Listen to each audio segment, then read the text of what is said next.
Pasca pelaksanaan Pekan Olahraga Provinsi Sumatera Selatan yang ke-13 di Akuraya, KONI Sumsel memastikan tetap akan menggelar evaluasi secara menyeluruh. Tidak hanya evaluasi dari segi teknis pertandingan, evaluasi ini juga akan menyasar sisi non-teknis, seperti kondisi venue hingga kepanitiaan. Hal ini dilakukan agar pelaksanaan Porprov ke-14 di Lahat 2023 dapat lebih baik lagi. Selain itu, KONI Sumsel juga akan berencana memberikan penghargaan dan sanksi kepada daerah peserta Porprov tahun ini. Penghargaan sendiri akan diberikan kepada daerah yang dianggap menunjukkan sportivitas tinggi selama mengikuti Porprov Akuraya.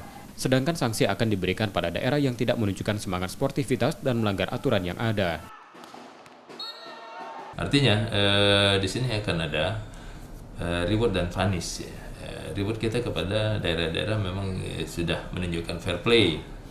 Kemudian punish untuk daerah-daerah yang tidak menunjukkan, ataupun kurang menunjukkan semangat untuk bertanding secara fair play, kemudian juga menempatkan ataupun menurunkan atlet berdasarkan sesuai dengan ketentuan dari aturan yang sudah kita buat.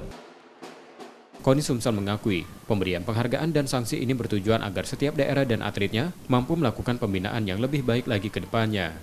Nur Muhammad, Kompas TV, Palembang, Sumatera Selatan.